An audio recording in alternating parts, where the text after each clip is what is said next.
Welcome to Zero I S में आपका स्वागत है दोस्तों। हम लोग एनसीईआरटी सीरीज यूपीएससी 2024 को टारगेट को ध्यान में रख के कर रहे हैं। हम लोग क्लास 6 से क्लास 12 का एनसीईआरटी करेंगे दोस्तों। क्लास 6 का एनसीईआरटी ऑलरेडी हमने कंप्लीट कर दिया है, क्लास चैप्टर 1 से लेकर चैप्टर 10 तक। और क्लास 7 के एनसीईआरटी को हम लोगों ने 3 चैप्टर कर लिया है। आज हम लोग चैप्टर नंबर 4 करेंगे दोस्तों। ठीक है, आपको मेरे साथ 1 साल कठिन परिश्रम करना है, तभी जाके यूपीएससी प्रीलिम्स 2024 की तैयारी आपकी अच्छे से हो पाएगी और आसानी से आप निकाल लेंगे एग्जाम। ठीक है, तो ये लेक्चर हिंदी इंग्लिश दोनों में दोस्तों इस लेक्चर को प्रेजेंट कर रहा हूँ मैं। मेरा नाम राहुल बरनवाल है, मैं यूपी में सिलेक्टेड ऑफिसर हूँ। साथ ही साथ मैंने यूपीएससी का मेंस 2020 में और यूपी पीसीएस का मेंस 2021 में दिया है दोस्तों। ठीक है, तो चलिए शुरू करते हैं बिना टाइम वेस्ट किए चैप्टर 4 क्लास 7 एनसीईआरटी का। तो देखिए दोस्तों, ये चैप्टर नंबर 4 है क्लास 7 के एनसीईआरटी का इंग्लिश में, और ये है हिंदी में। ठीक है, तो इस चैप्टर हम लोग मुग़ल के बारे में पढ़ेंगे।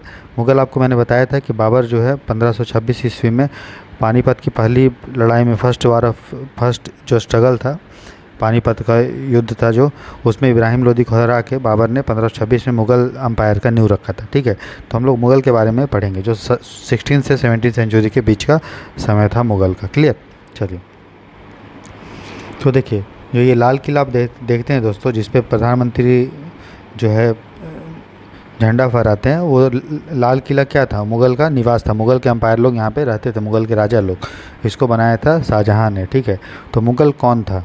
तो देखिए, मुग़ल जो था दो वंश से आता था, मुग़ल के शासक।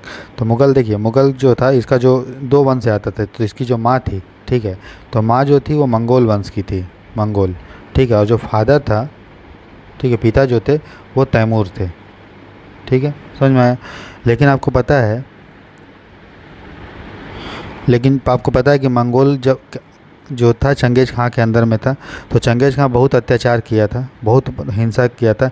इसीलिए ठीक है, मंगोल अपने को, इसलिए मुग़ल जो है अपने को ये नहीं बोलते थे कि हम मंगोल वंश से हैं। ठीक है, क्योंकि लोगों को लगेगा कि यार ये बहुत ही हिंसा करता है। ठीक, इसलिए वो बोलता था कि हम लोग जो है तैमूर वंश के हैं, तैमूर से हम लोग आए। क्लियर, समझ में आ रहा है?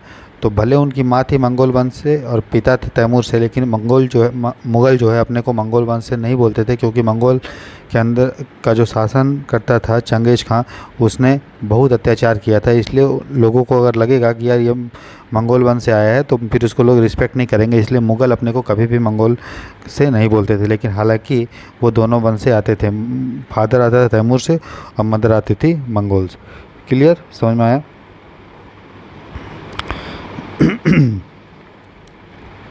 साथ ही साथ जो उज़्बेक्स है, उज़्बेकिस्तान, उनसे भी इनका लिंकेज को स्थापित किया जाता है।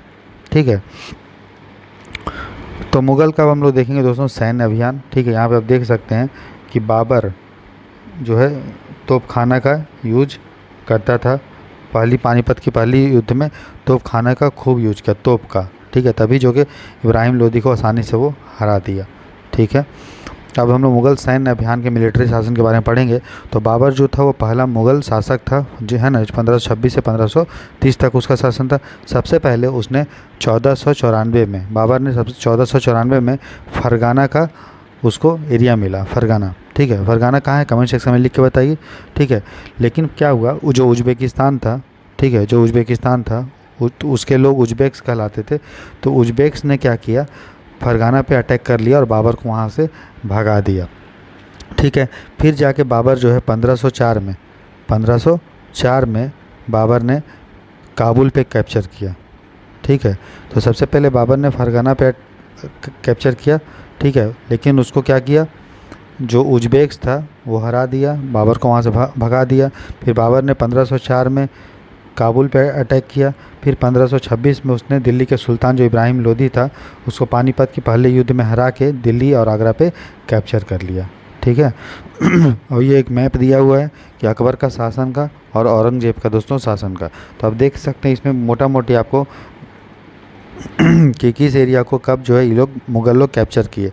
तो कश्मीर को 1586 में आपसे पूछ सकता है अरेंज करने के लिए, चित्तौड़ 1568, रणथंभौर 1569, पटना 1574, बंगाल 1574, मालवा 1561, ये 1572 में गुजरात। ठीक है, गोलकुंडा लेट से हुआ था और बीजापुर भी लेट से हुआ था। तो ये मोटा मोटी आपको याद होना चाहिए कि कब कौन सा एरिया किस समय हुआ। बार बार देखेंगे तो आपको याद हो जाएगा। क्लियर है, कोई दिक्कत नहीं। चलिए, अब हम लोग देखेंगे दोस्तों कि मुग़ल शासन में जो राजा, एक एक राजा का डेथ हो गया या मर गया या फिर उसकी कोई मार दिया, तो उसके बाद कौन राजा बनेगा? जनरली हिंदू का जो होता है उत्तराधिकारी वो कौन होता है? बड़ा बेटा। लेकिन मुस्लिम में ऐसा नहीं था। मुस्लिम में जो था वो तैमूर और मुग़ल वंश की प्रथा को वो अपनाते थे, ठीक है, जिसमें जो भी प्रॉपर्टी रहता था वो सब बेटों को बराबर में बांट दिया जाता था, ठीक है, समस्त बेटों में कर दिया जाता था, और जिसको हम लोग सहदायवाद बोलते हैं। तो हिंदू में क्या होता है? ज्येष्ठ प्राइमोजेनिचर होता है। प्राइमोजेनिचर का मतलब जो बड़ा बेटा है उसको प्रॉपर्टी मिलता था, जो होता था, जैसे वो कोई बड़ा राज कोई हुआ, जैसे कि आप देखो कि हर्षवर्धन का बाप जो भी था, ठीक है, तो जब ये उसका बाप का डेथ हो गया तो उसका जो बड़ा बेटा था वो राजा बना, फिर जब बड़ा बेटा डेथ हुआ तब हर्षवर्धन बना जो छोटा था, क्लियर। लेकिन मुस्लिम में ऐसा नहीं है, जो भी प्रॉपर्टी रहता था वो बाकी में बढ़ जाता था, ठीक है, फिर उसके अनुसार जो भी कैपेबल होता था वो दूसरे को मार के शासन करता था। तो मुस्लिम का जो मुग़ल का जो ट्रेडिशन था सक्सेशन का, वो प्राइमोजेनिचर ज्येष्ठाधिकार नहीं था, बल्कि क्या था? कोपर सेनरी, ठीक है, क्लियर। मतलब मैं जो बता दिया अभी, ठीक है, मतलब जो भी प्रॉपर्टी रहता था वो सभी में बढ़ जाता था, ठीक है, सिंपल। उसके बाद हम लोग देखेंगे दोस्तों कि मुग़ल का शासन, मुग़ल का रिलेशन और राजाओं से कैसे था, ठीक है। तो जो मुग़ल राजाओं के विरुद्ध में लड़ाई वड़ाई करते थे, ठीक है, उनको तो मुग़ल जो है अच्छे से कूटता था, दबाता था। लेकिन जब बहुत मुग़ल पावरफुल हो गया तो उन्होंने बहुत सारे जो छोटा छोटा राजा थे, छोटे छोटे राजा थे, वो मुग़ल जैसे बड़ा राजा का के अंदर डिपेंडेंस को स्वीकार कर लिया, उनकी सत्ता को स्वीकार कर लिया, उनकी अथॉरिटी को स्वीकार कर लिया अपने आप, ठीक है, ताकि छोटे छोटे राजा मुग़ल को स्वीकार कर लिए, ठीक है। एक एग्जांपल उसका है राजपूत। राजपूत में जो छोटे छोटे राजा थे, ठीक है, जो मुग़ल से उस समय उतने स्ट्रांग नहीं थे, तो उन्होंने इनको स्वीकार कर लिया। बदले में ये जो राजा था उसको मंत्री का पोजीशन दे दिया, और दोनों के बीच में मैट्रिमोनियल रिलेशन, शादी वाला रिलेशनशिप हो गया, जहाँ पे राजपूत की जो फीमेल्स होती थी उनके साथ मुग़ल का जो राजा होता था शादी किया जाता था, ताकि दोनों में रिलेशनशिप स्ट्रांग हो, ठीक है, और मुग़ल जो है वो इससे लड़ाई ना करे, ठीक है। तो मैट्रिमोनियल से रिलेशनशिप भी हुआ करता था, मैरिड हुआ था, ठीक है, समझ में आ गया, ठीक है।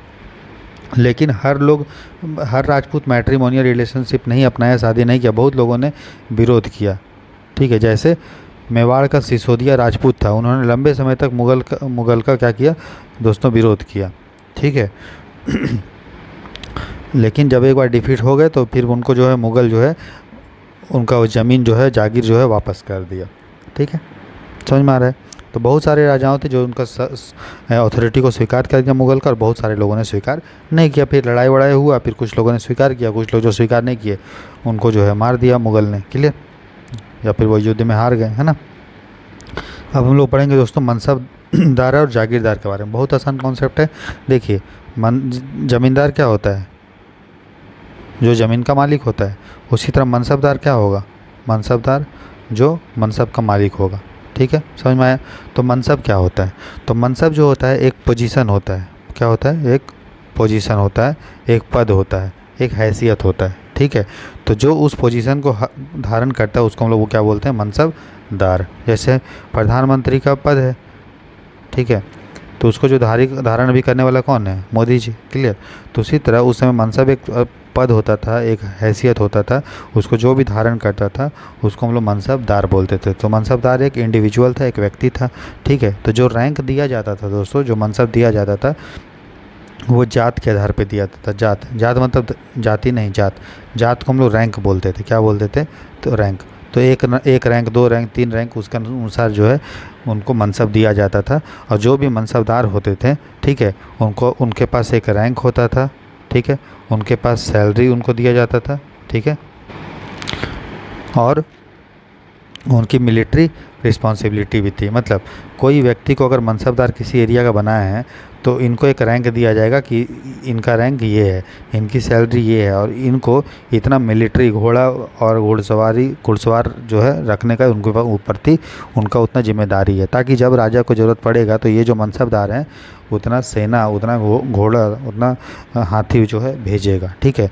तो जो भी मनसब दिया जाता था वो एक जात के आधार पे, एक पोजीशन के आधार पे, एक पद के आधार पे दिया जाता था, और उसको धारण करने वाला व्यक्ति कौन था? मनसबदार था। जितना ज़्यादा रैंकिंग होगा, जितना ज़्यादा जात होगा, उतना बड़ा मनसबदार होगा। ठीक है। तो जो भी ज़मीन दिया जाता था मनसबदार को, ठीक है, उसको हम लोग बोलते थे जागीर। ठीक है। इस ज़मीन के टुकड़े से जो भी रेवेन्यू, जो भी राजस्व प्राप्त होता था, उससे ये जो मनसबदार है अपना सैलरी लेता था, अपना घोड़ा वोड़ा का ध्यान रखता था और अपना खर्चा वर्चा करता था। ठीक है, समझ में आ गया मनसबदार क्या है? मनसबदार एक व्यक्ति था जो एक मनसब मतलब पद का धारण करता था। पद जो डिसाइड होता था जात पे होता था। ठीक है। और हर मनसबदार को एक रैंक मिलता था, उनको सैलरी मिलता था और उनको कुछ मिलिट्री रिस्पॉन्सिबिलिटी, सैन्य जिम्मेदारी भी मिलता था, ताकि जब राजा को ज़रूरत पड़ेगा तो उसको जो है राजा को उतना सेना वेना घोड़ा वोड़ा प्रोवाइड करेगा। और ये मनसबदार पैसा कहाँ से लाएगा? उसके लिए एक ज़मीन का उसको टुकड़ा देते थे।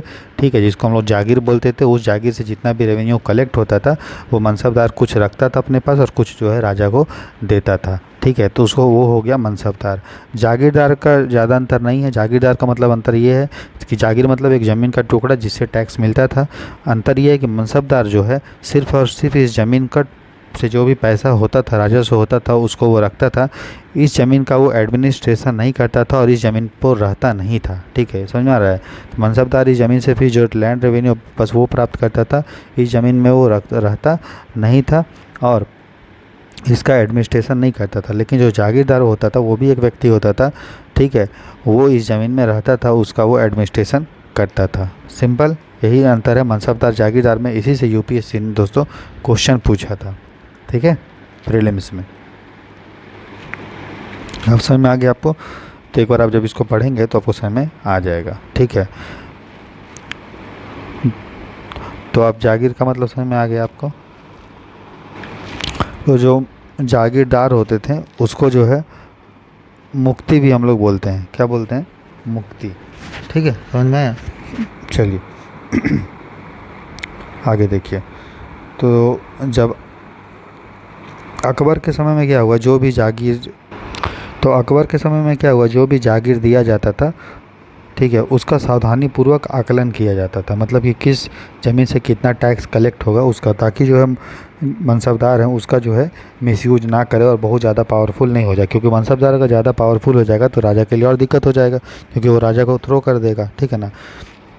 तो धीरे धीरे क्या हुआ कि अब चूँकि जो भी ज़मीन होगा ये अगर जागीरदार या मनसबदार को देने लगेंगे तो इस रेवेन्यू से, जो इस ज़मीन से जो भी टैक्स होगा, राजस्व पर कलेक्ट होगा, वो मनसबदार रखेगा, जागीरदार रखेगा। राजा को कोई टैक्स नहीं मिलेगा। तो अगर राजा जितने अधिक से अधिक मनसब को देते रहेगा, जागीर को देते रहेगा, तो क्या होगा कि राजा के पास खुद के टैक्स के लिए ज़मीन बहुत कम बचेगा। ठीक है, तब जाके जब मुग़ल शासन क्या हुआ, जब बहुत ज़्यादा जागीरदार और मनसबदार बढ़ गया तो मुग़ल शासक बहुत कमज़ोर हो गया, क्योंकि मुग़ल जो रूलर्स थे उनके पास ज़मीन बहुत कम बची, जिससे वो टैक्स खुद कलेक्ट करके रख पाए। क्योंकि ज़्यादा से ज़्यादा अगर मनसबदार जागीरदार वो बनाएगा तो ज़्यादा से ज़्यादा ज़मीन उसको देना पड़ेगा, जिस ज़मीन से टैक्स कलेक्ट करके मनसबदार और जागीरदार रखेगा। समझ में आया? इसीलिए औरंगज़ेब के बाद और या औरंगज़ेब तक ये जागीरदार ये सब की संख्या बहुत ज़्यादा बढ़ गई, जिससे मुग़ल शासक को पैसा कम कलेक्ट हुआ और वो युद्ध जो है अच्छे तरह से लड़ नहीं पाए। ठीक है, तो अब देखिए मनसबदार, ये लोग मनसबदार हैं। ठीक है, ये मनसबदार है, ये राजा को हेल्प करने के लिए अपना पूरा जो है घोड़ा, हाथी और पैदल सैनिक सब लेके जा रहा है। ठीक है, इसको सवार बोलते हैं। सवार मतलब क्या होता है? घुड़सवार, उसको सवार बोल दिए। तो इतने ये सारे घुड़सवार हैं, ये पैदल सैनिक है और ये एक मनसबदार है। ठीक, सिंपल, कोई दिक्कत नहीं। ये बता रहा है कि किस तरह से उस समय करप्शन था, गरीब किसान से ये लोग सारे लोग पैसा जो है कलेक्ट करते थे और ये आदमी जो है इसको घूस दे रहा है। ठीक है, तो उस समय से भी घूस बहुत पहले चल रहा, कोई आज का घूस का सिस्टम नहीं है दोस्तों। ठीक है, जो घूस करेगा वो डंडा उसका होना ही है। इसलिए ईमानदार रहिए, मस्त रहिए, खुश रहिए। क्लियर? कम कमाइए, अच्छे से रहिए। ठीक है, अब तो अकबर के समय में जो मनसबदार था वो था 29। ठीक है, लेकिन धीरे धीरे 29 मनसबदार था जिनको 500 जात दिया हुआ था। जात देखिए, मैं बताया ना, जात जो है कोई वो एक रैंक है। ठीक है, जात क्या है? एक रैंक है। तो 500 जात मतलब 5,000 जात मतलब 5,000 रैंक। तो 5,000 रैंक वाले 29 जो है मनसबदार औरंगज़ेब के समय थे। सॉरी अकबर के समय थे, और यही बढ़ के औरंगजेब के समय कितना हो गया 79 मनसबदार, 5,000 रैंक वाले। मतलब मनसबदार बढ़ रहा है सर, और राजा जो है कमज़ोर होता जा रहा है, क्योंकि राजा के पास खुद के लिए पैसा नहीं बच रहा था, ज़मीन। ठीक है, अब हम लोग पढ़ेंगे जब्त और ज़मींदार के बारे में। ठीक है, तो जब्त क्या होता है दोस्तों? तो जब्त जो था वो एक रेवेन्यू सिस्टम था, मतलब भू राजस्व प्रणाली था, जो तोडरमल ने डेवलप किया था। तोडरमल कौन था? तोडरमल एक राजस्व मंत्री था, किसके? अकबर के समय में। तो उसने 10 साल का 1570 से 1580 के टाइम में कितना कृषि का पैदावार हुआ, क्रॉप यील्ड कितना हुआ, कितना उसका प्राइस हुआ, कितना एरिया कवर हुआ पिछले 10 साल में, उसके आधार पे एक पूरा जो है सर्वे किया, और उस सर्वे के आधार पे उसने एक जो है रेवेन्यू सिस्टम, राजस्व प्रणाली को डेवलप किया, जिसको जब्त सिस्टम बोलते थे, जहाँ पे पूरा जो प्रोविंस था, पूरा जो प्रांत था, उसको अलग अलग एरिया में डिवाइड कर दिया गया, जिसको हम लोगों ने नाम दिया सर्कल, रेवेन्यू सर्कल में डिसाइड कर दिया गया। और हर सर्कल के लिए फसल के हिसाब से अलग तरह से रेवेन्यू का रेट, राजस्व दर को घोषित किया गया, जिसको हम लोग जब्त सिस्टम बोले। ठीक है, तो और उस जब्त सिस्टम को देख रेख करने के लिए बहुत सारे प्रशासक की नियुक्ति की गई। ठीक है, समझ में आ गया जब्त सिस्टम कौन है? तोडरमल ने डेवलप किया। पिछले 10 साल का क्रॉप का प्रोडक्शन कितना हुआ था, उसका फसल का, भूमि का सभी सर्वेक्षण करके जो है 10 साल का जब्त सिस्टम डेवलप किया था अकबर के शासनकाल में, उसके राजस्व मंत्री तोडरमल ने। ठीक है, जहाँ पे हर प्रोविंस को, हर प्रांत को, हर सूबे को छोटे छोटे रेवेन्यू सर्कल में डिवाइड कर दिया गया था, और हर फसल के लिए, हर क्रॉप के लिए अलग अलग रेवेन्यू रेट को डिसाइड किया गया था, और उसको देख रेख करने के लिए जो है एक प्रशासन का नियुक्ति किया गया था। और जिस एरिया में प्रशासक नहीं थे, उस एरिया में ये जो जब्त सिस्टम था वो पॉसिबल नहीं था। क्लियर है? कोई दिक्कत नहीं, आसानी से आप समझ लेंगे। ठीक है, अब हम लोग पढ़ेंगे दोस्तों अकबरनामा के बारे में। तो देखिए, अकबरनामा जो है एक बुक है, जिसको लिखा है अबुल फजल ने। किसने लिखा है? अबुल फजल ने। अकबर जो अकबर का एक मित्र था, फ्रेंड था, और उसका जो है दरबार में रहता था अबुल फजल। तो अबुल फजल ने जो है अकबरनामा लिखा है। तो अकबरनामा है जो दोस्तों, वो 3 वॉल्यूम में लिखा गया है, 3 वॉल्यूम में लिखा गया, 3 जल्द में लिखा गया है। तो ठीक है, तो अकबरनामा में 3 जल्द में लिखा, 3 वॉल्यूम में। तो पहले वॉल्यूम में उल्लेख है अकबर के पूर्वज का। क्या उल्लेख है? अकबर के पूर्वज का, अकबर का जो एंसेस्टर्स है उसका पहले वॉल्यूम में उल्लेख है, फर्स्ट वॉल्यूम में। ठीक है, दूसरे वॉल्यूम में उल्लेख है अकबर के शासनकाल में जो भी घटनाएं हुई, तो अकबर के शासनकाल में जो भी इंसिडेंट्स हुआ वो उसका उल्लेख जो है दूसरे वॉल्यूम में है। और तीसरा वॉल्यूम में उल्लेख है अकबर ने किस तरह से शासन व्यवस्था, अकबर का क्या था, सेना वेना के बारे में, अकबर का रेवेन्यू सिस्टम के बारे में, उसका ज्योग्राफी के बारे में। तो जो समझ में आया? तो अकबरनामा जो है एक बुक है, वो 3 वॉल्यूम में है, लिखा था अबुल फजल ने, जो उसके दरबार में रहता था और उसका मित्र भी था, फ्रेंड भी था। तो पहले में अकबर के पूर्वज का उल्लेख है, दूसरे में अकबर के शासनकाल में जो भी इंसिडेंट हुआ, घटना हुआ, उसका उल्लेख है, और तीसरे में अकबर के शासन का प्रशासन कैसा था, उसका सेना के बारे में, ज्योग्राफी के बारे में, राजस्व व्यवस्था के बारे में उल्लेख था। जो तीसरा वॉल्यूम था, इसी का नाम जो है आईन अकबरी है। क्या है? उसी का नाम क्या है? आईन अकबरी। जो तीसरा वॉल्यूम है उसी का नाम क्या है? आईन अकबरी।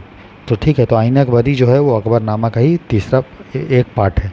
सिंपल, कोई दिक्कत नहीं। चलिए इस पैराग्राफ में लिखा हुआ है कि जो जहांगीर की वाइफ थी नूर जहाँ, ठीक है, वो बहुत स्ट्रांग लेडी थी, जिसका रोल जो है जहांगीर के शासनकाल में बहुत ज़्यादा था, ऐसा हमें देखने को मिलता है। ठीक है, उसके बाद सुलह कुल क्या था? तो सुलह कुल समझ लीजिए एक रूम था दोस्तों। ठीक है, अकबर के शासनकाल में एक रूम था, जहाँ पे अलग अलग जाति धर्म के लोग जो आते थे और धार्मिक जो है डिस्कशन होता था। मकसद यही था कि लोगों के बीच में टॉलरेंस, सहिष्णुता बढ़े। तो एक रूम था, ठीक है, जो अकबर के समय डेवलप हुआ था, किसके लिए? यूनिवर्सल पीस के लिए, सार्वत्रिक शांति के लिए, जिसको सुलह कुल बोलते थे, जहाँ पे सभी धर्म के लोग आपस में आकर डिस्कशन करते थे।